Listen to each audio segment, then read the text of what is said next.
हमारे तीरथ न्यारे हैं, यही धरती के तारे हैं। हमारे तीरथ न्यारे हैं, यही धरती के तारे हैं। हमारे तीरथ न्यारे हैं, यही धरती के तारे हैं।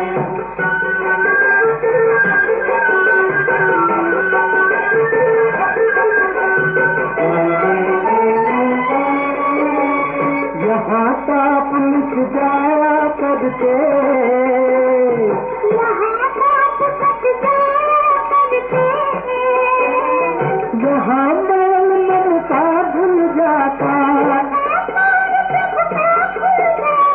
बड़े बड़े अन्यायी इनके द्वारे के उबारे हैं। हमारे तीरथ न्यारे हैं, यही धरती के तारे हैं।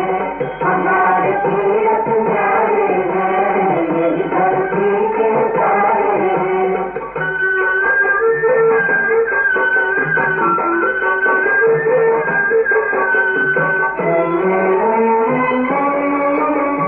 जो भी इनका करता फेरा,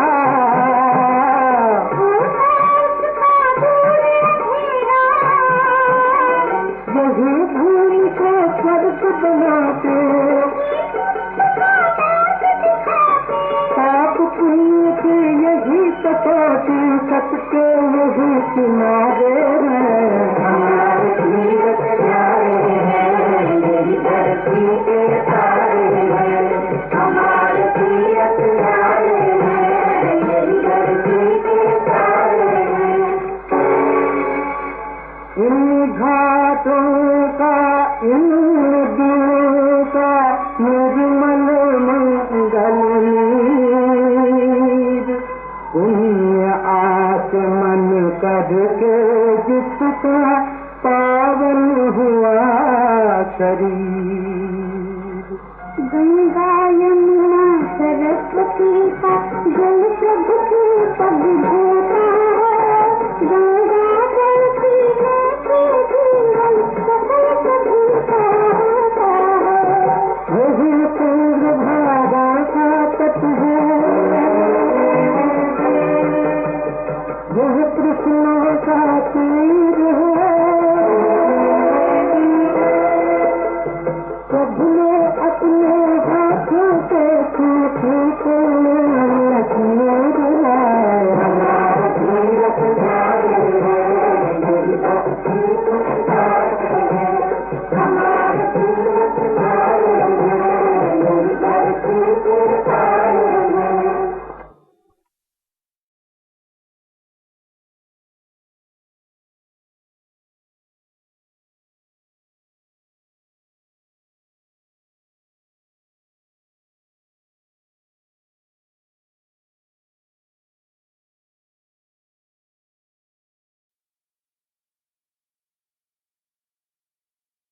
ओम शांति।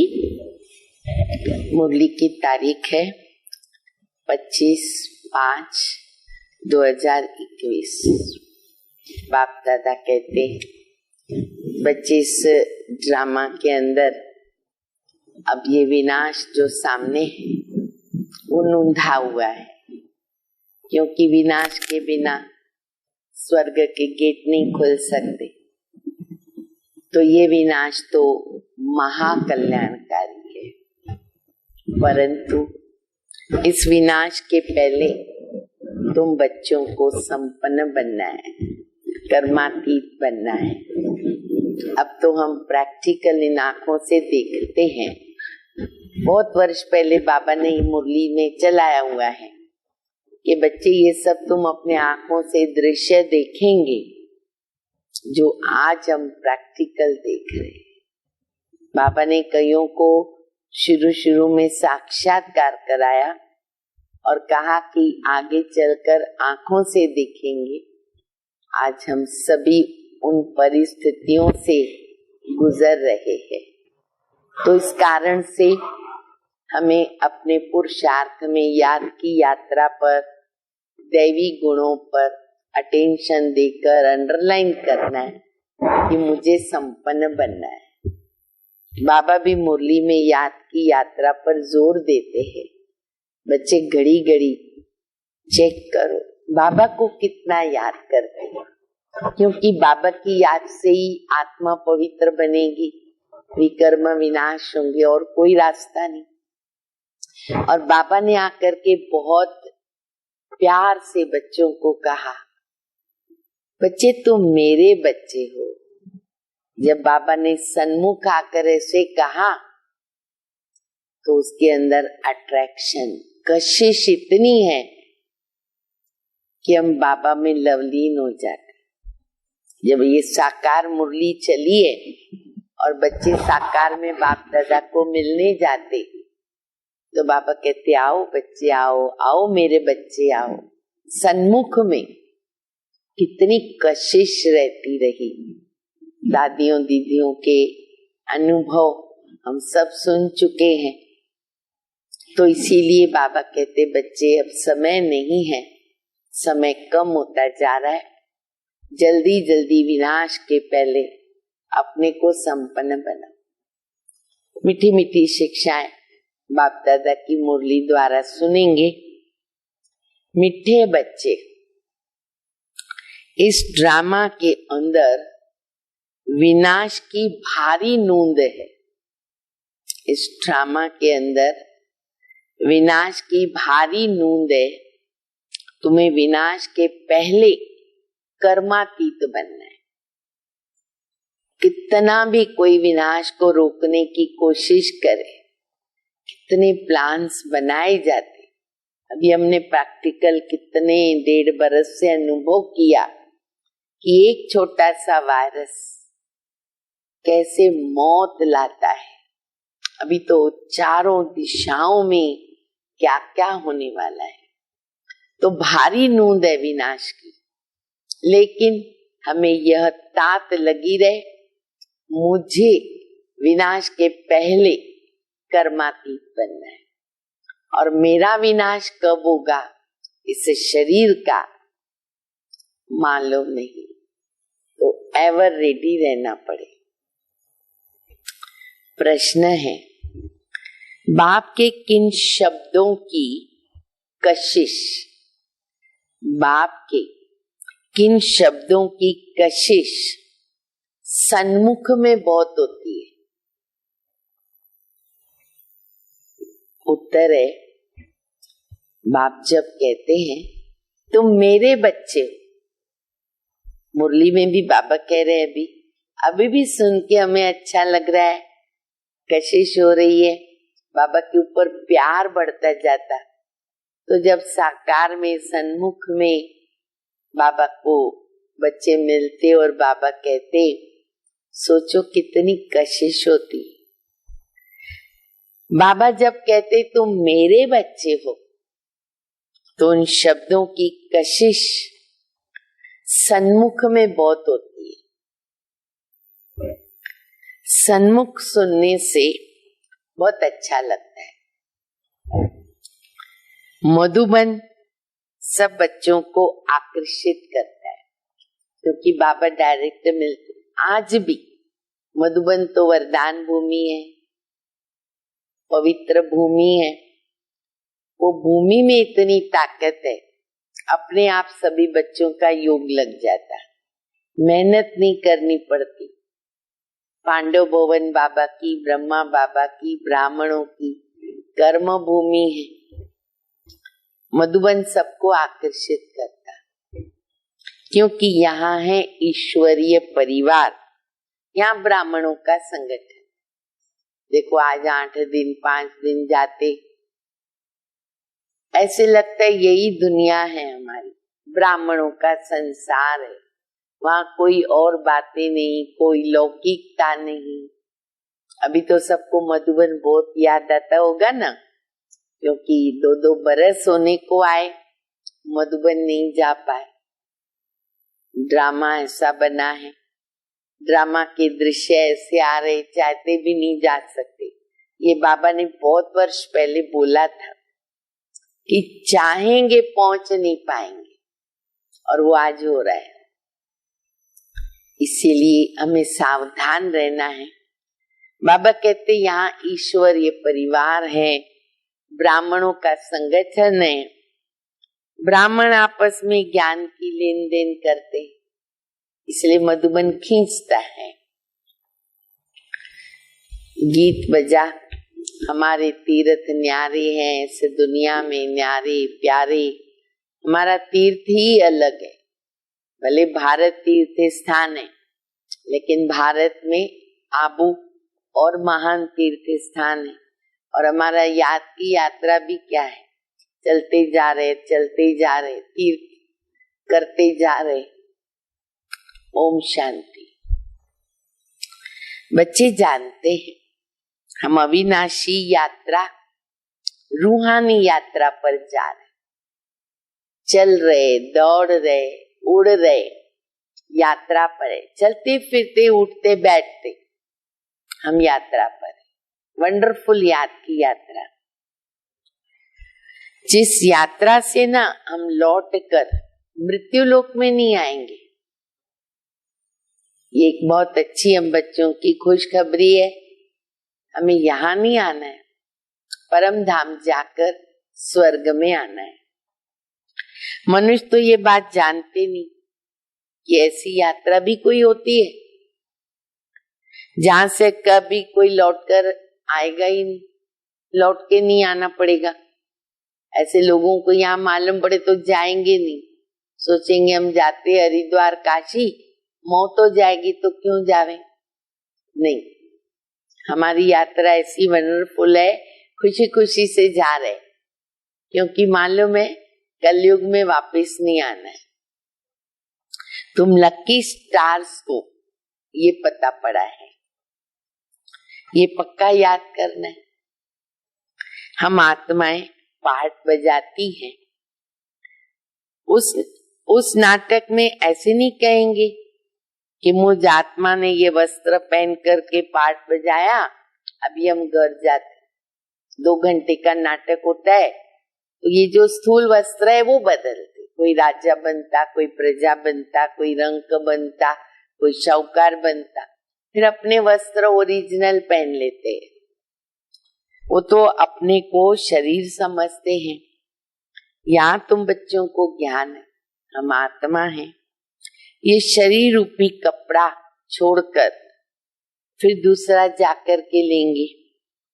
ये 84 जन्मों के पुराने कपड़े हैं। शरीर रूपी कपड़े बोलो, वस्त्र बोलो, हमने कितने बदली की। 84वां अंतिम कपड़ा हमने पहना है। ये छोड़कर नई दुनिया में नए कपड़े पहनेंगे। स्थूल रीति भी वहां नए कपड़े पहनते और शरीर भी हमारा नया पवित्र मिलेगा। दोनों रीति से हमारे कपड़े नए होते। ये लक्ष्मी नारायण ने नए कपड़े पहने ना, संपूर्ण पवित्र आत्मा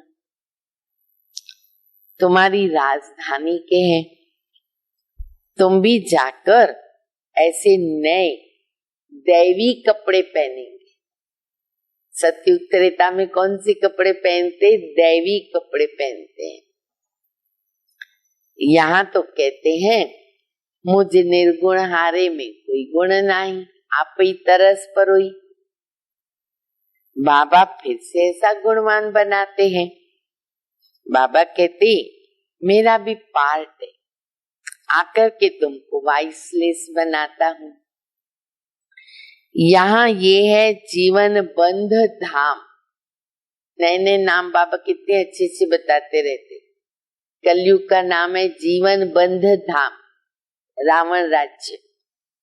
ये तुम्हारी बुद्धि में है। हम पतित से पावन, पावन से पतित कैसे बनते हैं? तुम बच्चे जानते हो कलयुग में है अंधियारा।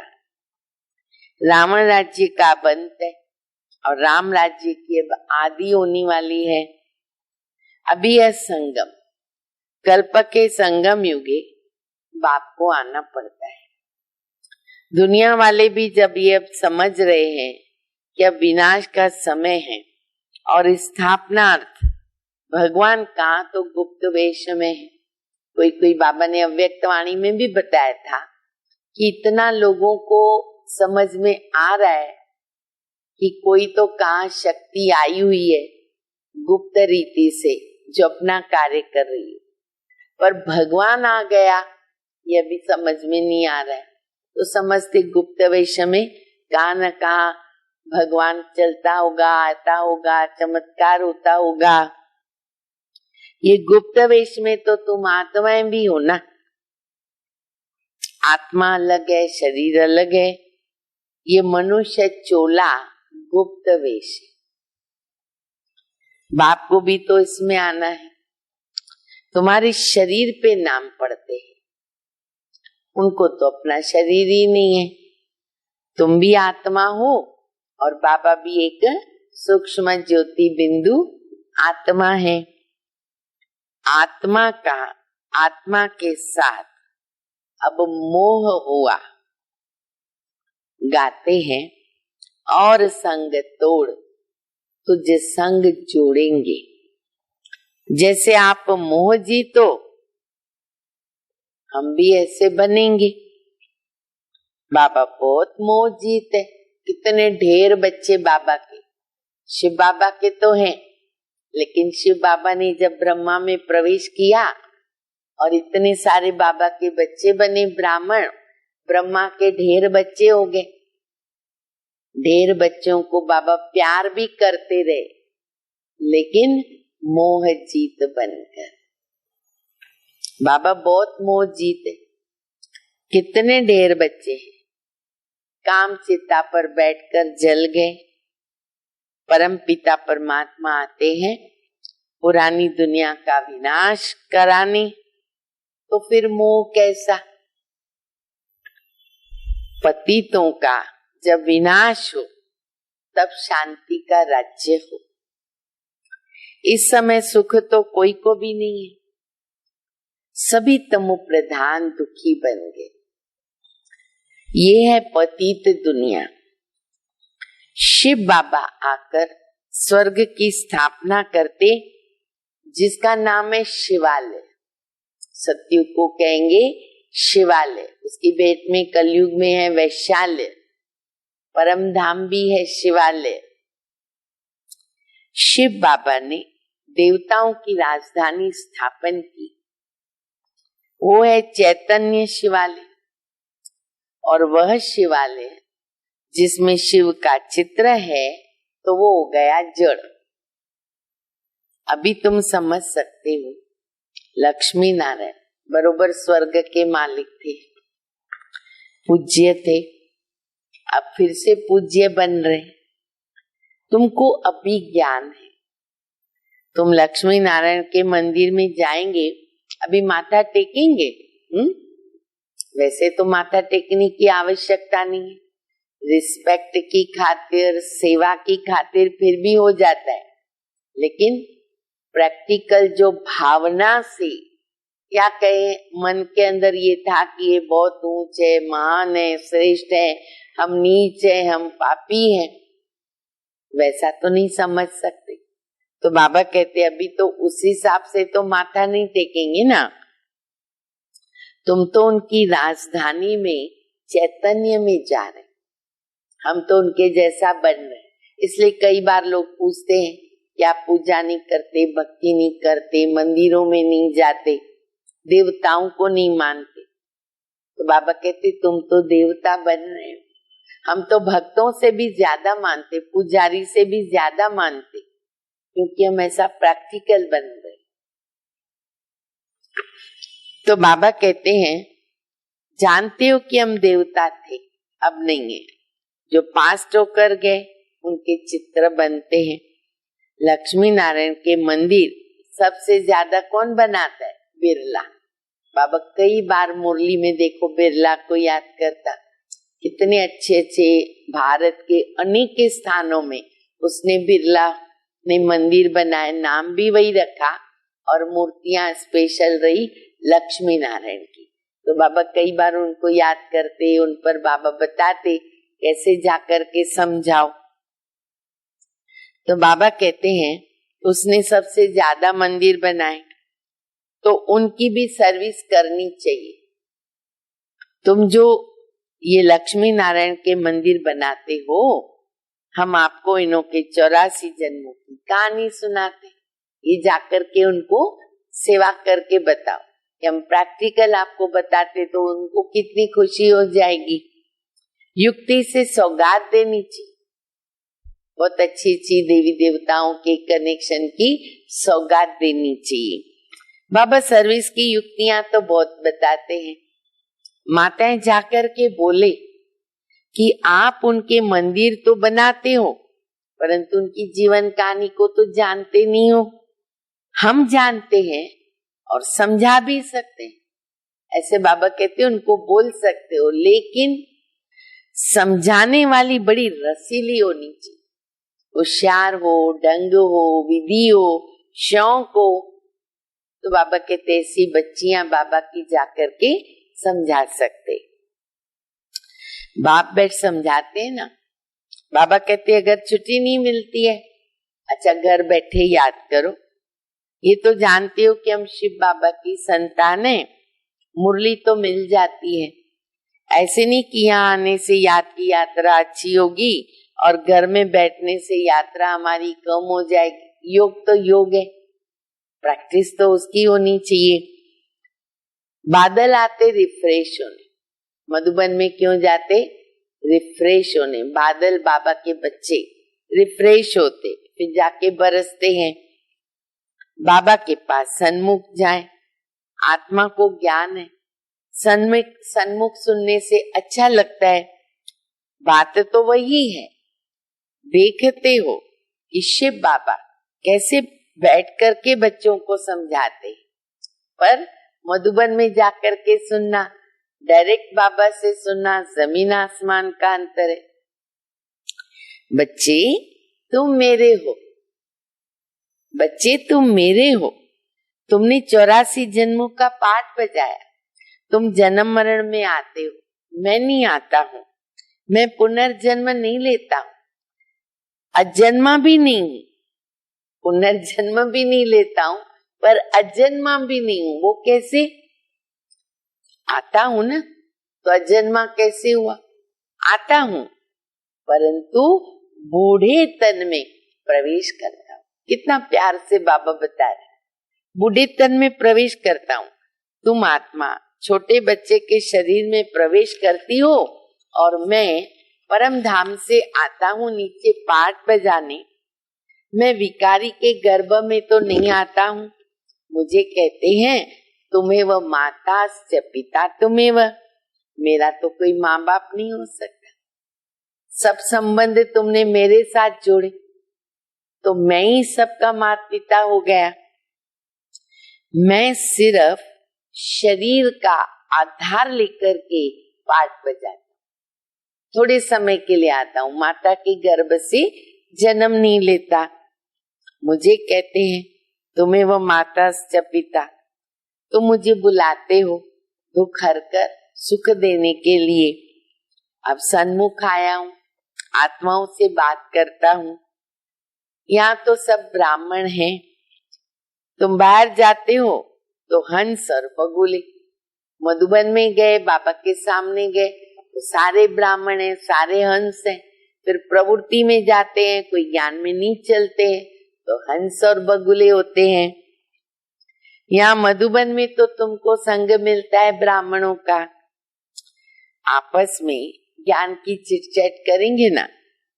हम अपनी राजधानी स्थापन कर रहे हैं, बाबा आया हुआ है। एक दो को ये युक्ति बाबा को याद करने की बताते रहो। भोजन पर भी एक दो को इशारा दो। क्या इशारा दो? बाबा को याद। घर में भी रहते हैं, भोजन साथ में करते या अलग करते, जैसे भी करते, भोजन पर बाबा की याद बहुत जरूरी है। बाबा कहते एक दो को याद करो, और अगर कोई याद कराता है ना, थैंक्स दो, धन्यवाद दो। तो बाबा कहते याद कराओ, इशारा दो। बहुत बड़ा संगठन है मधुबन में, वहां तो विकारी साथ में रहते हैं तो उनकी कशिश होती है। यहाँ तो किसी की कशिश नहीं होती। वॉरियर्स के साथ रहते हैं।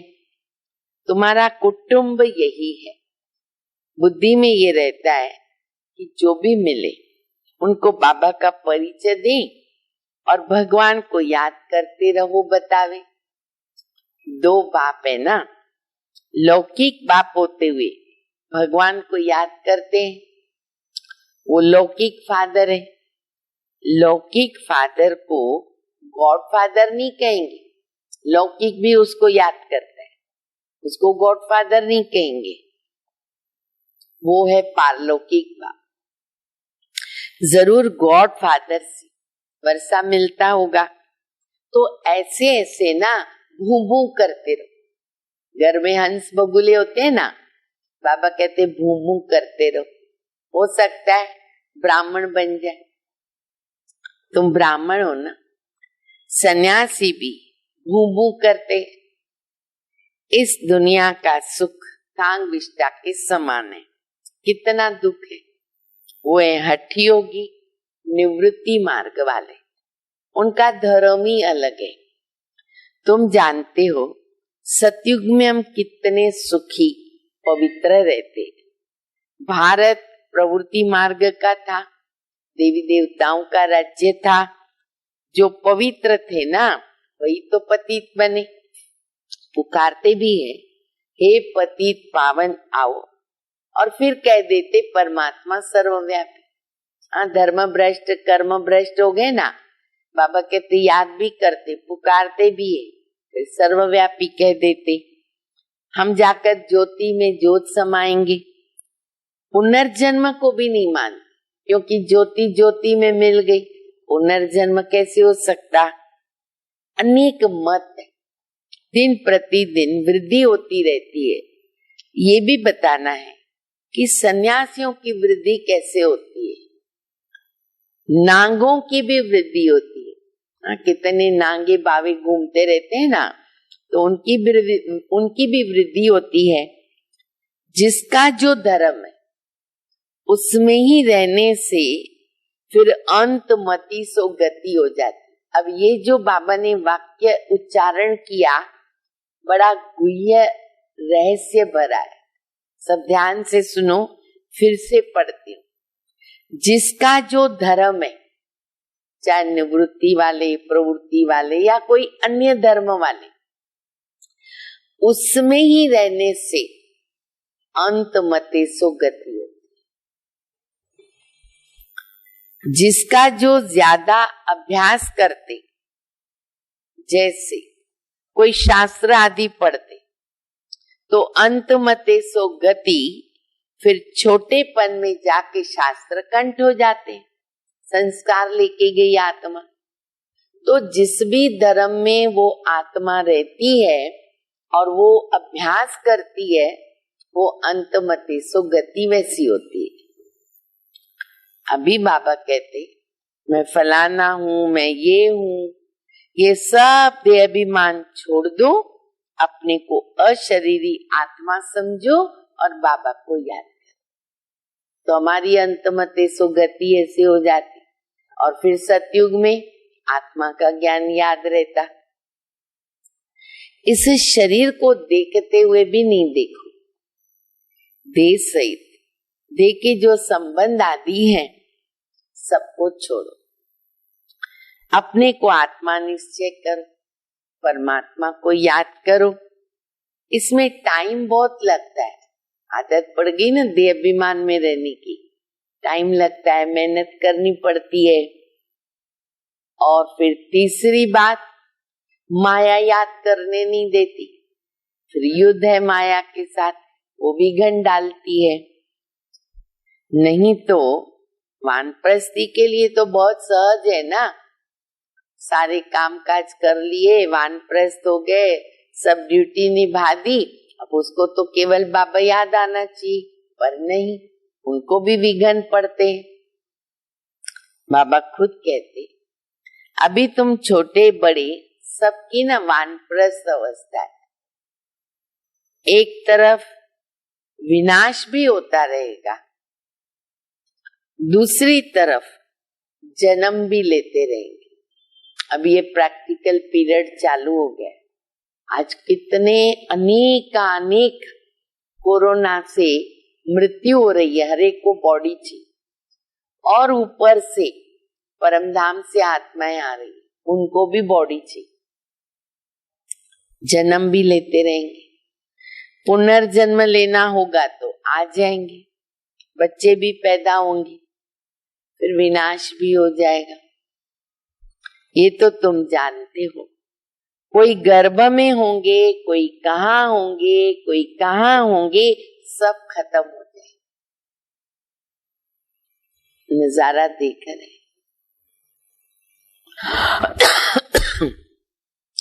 सब अपना हिसाब किताब चुकतू करके वापस जाएंगे। हिसाब किताब अगर रहा हुआ होगा तो अच्छी तरह सजाएं खानी पड़ेगी। ये भी कायदा है। सजा खाए बिना, पवित्र बने बिना घर नहीं जा सकते। फिर वह भी हल्का हो जाएगा सजा खा के। ऐसे नहीं कि योग में भी रहो, पाप भी करते रहो। जैसे मैंने बीच में एक स्टोरी सुनाई थी, पापों का होज भरा हुआ है, खाली भी हो रहा है, नल भी चालू है, तो वो कभी खाली होगा ही नहीं। तो ऐसे नहीं कि पाप भी करते रहे। कई बच्चे एक तरफ चार्ट लिखते रहते हैं और फिर कहते माया ने काला मुंह कर दिया। इतनी खराब बात है। चार्ट लिखेंगे, बाबा को इतना याद किया, ये किया, वो किया, और फिर पाप कर लिया, माया ने हरा दिया, तो उसको कहेंगे कच्चा। तो बाप समझाते हैं कि तुम ऐसे समझो। देखो क्या बाबा याद कराते, तुम ऐसे समझो हम थोड़े दिन है, अब हम चले जाएंगे। हर घड़ी ये समझो मैं मेहमान हूं, थोड़े दिन है, वानप्रस्थ अवस्था है, मौत सामने खड़ा है, तो क्या हो जाएगा? अलर्ट हो जाएगा। किसी को कोई भविष्यवाणी कर देवे कि तुम्हारा मौत 2 दिन के अंदर है, तो वो क्या करेगा? सब काम निपटा लेगा। तो हर घड़ी ऐसे समझ के चलना पड़ेगा। इन सब का भी विनाश हो रहा है। बाप कहते मुझे याद करो, तो विकर्म विनाश होंगे। अपना चार्ट देखते रहो। हम कितनों को रास्ता बताते हैं और पुरुषार्थ कराते हैं। तन मन धन से रूहानी सेवा में मददगार बन। क्या करना है वो बाबा ने बता दिया। कहते मन को अमन नहीं कर सकते। आत्मा तो है शांत। हम आत्मा अपने परम धाम में जाकर के बैठेगी। कोई दुनिया का संकल्प नहीं आएगा। ऐसे नहीं कि आंखें बंद कर अनकॉन्शियस होना है। ऐसे बहुत सीखते हैं। 10-15 दिन तक अनकॉन्शियस में रहते हैं। ये अभ्यास करते हैं, फिर इतने समय के बाद जाग जाएंगे। जैसे टाइम बॉम्ब्स होते हैं ना, तो उनका भी टाइम होता है कि भाई ये इतने घंटे के बाद फटेगा। तुम बच्चों को पता है हम योग लगा रहे। जब तमो प्रधान की चढ़ा निकल जाएगा, सतो प्रधान बन जाएंगे, फिर ये शरीर छोड़ देंगे। हम अभी योग की यात्रा, याद की यात्रा पर है। टाइम मिला हुआ है, फिर ये शरीर छोड़ना है, सब खत्म हो जाए। आज बाबा बार बार ये बात याद करा रहे। वानप्रस्थ अवस्था, वैरागी खत्म होना है। टाइम नूंधा हुआ है। पिछाड़ी में मच्छरों सदृश शरीर छोड़ेंगे। अभी भी देखो स्मशान में जगह नहीं मिल रही है, आगे जाके रास्ते में जलाना पड़ेगा। मच्छरों सदृश शरीर छोड़ेंगे, विनाश होगा।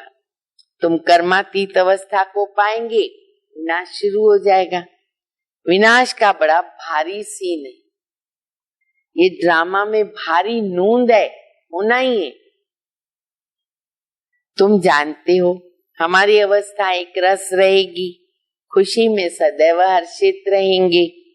ये दुनिया तो खलास होनी है।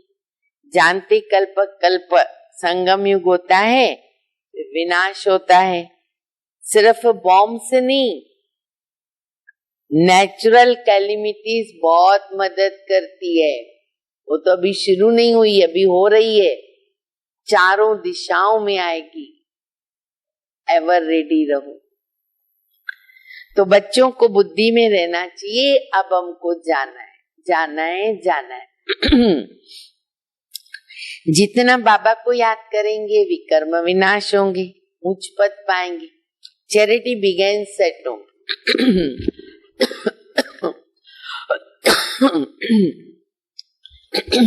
कोशिश करना चाहिए, चैरिटी बिगिंस एट होम। कन्या वह जो पियर घर और ससुर घर दोनों का उद्धार करे। तो चैरिटी बिगिंस एट होम हो गया ना। अगर उसने दोनों का उद्धार किया, सर्विस में लगा रहना चाहिए।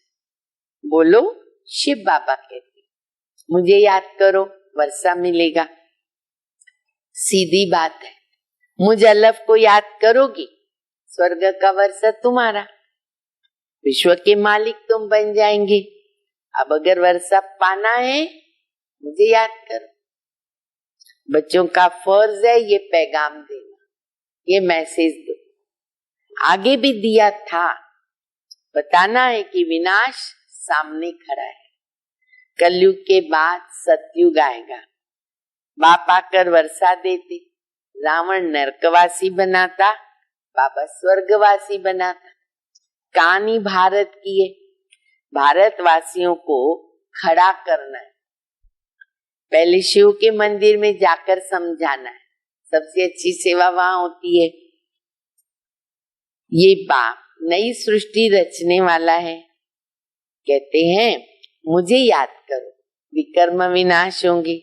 ये निराकार बाबा आया हुआ है, ब्रह्मा द्वारा स्वर्ग की स्थापना कर रहे। अभी बाप और वर्षे को याद करो। 84 जन्म पूरे हो गए। अब हम आपको बताते हैं, आप मानो न मानो तुम्हारी मर्जी, लेकिन संदेश जरूर दो, सभी को दो। बातें तो बड़ी अच्छी, बाप दुख हरता सुख करता है, थोड़ा ही समझाया, ये चला, ये है तुम्हारा धंधा। ठीक है, सबको ये धंधा करना है। मेहनत तो कुछ है नहीं, सिर्फ मुख से ही तो बोलना है कि बाबा कहते मुझे याद करो, देही अभिमानी बनो, उनको भी याद कराओ, तुम भी याद करो। शिव के पुजारियों के पास जाओ, फिर लक्ष्मी नारायण के पुजारियों के पास जाओ और उन्हें जीवन कहानी सुनो। देवी देवताओं के मंदिर और उसके पहले शिव बाबा के मंदिर, बहुत अच्छी सेवा कर सकते। पैगाम सबको देना है, विनाश हम देख रहे हैं, खुद को भी पैगाम दो, अब नहीं तो कब नहीं।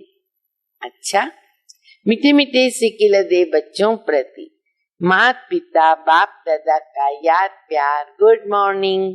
रूहानी बाप की रूहानी बच्चों को नमस्ते। हम रूहानी बच्चों की रूहानी बाप को, माता पिता बाप दादा को याद प्यार, गुड मॉर्निंग और नमस्ते। धारणा के लिए मुख्य सार है, पहला, तन मन धन से रूहानी सेवा में मददगार बनना है। सब कुछ बाबा को अर्पित कर दो। अब समय पूरा हो गया।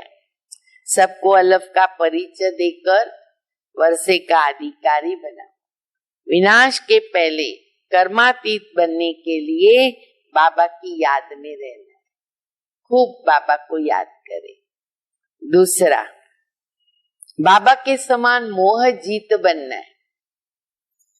आत्मा का आत्मा से जो मोह हो गया है उसे निकाल, एक बाप से लगन लगानी।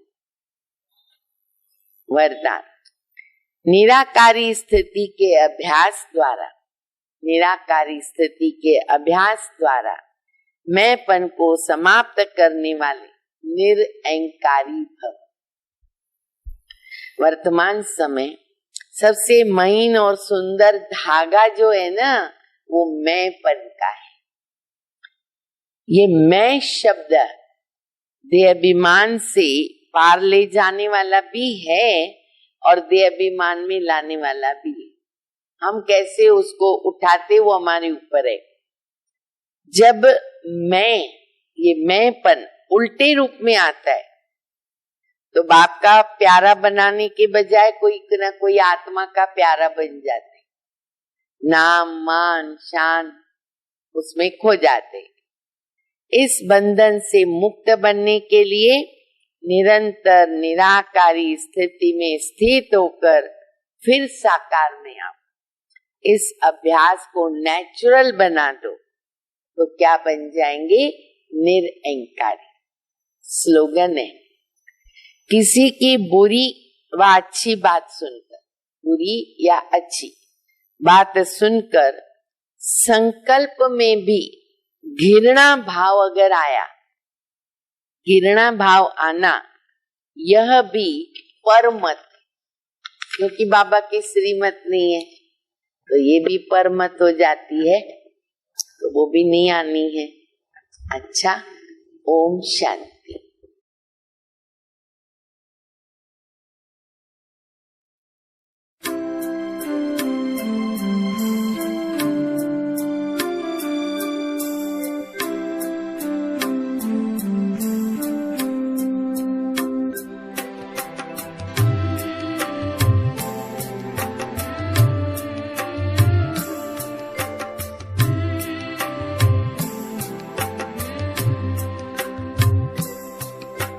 दया सिंधु की स्नेह में डूबी इतना आनंद पाए। दया सिंधु की स्नेह में डूबी इतना आनंद पाए। बन कर बिंदु उन लहरों में लवली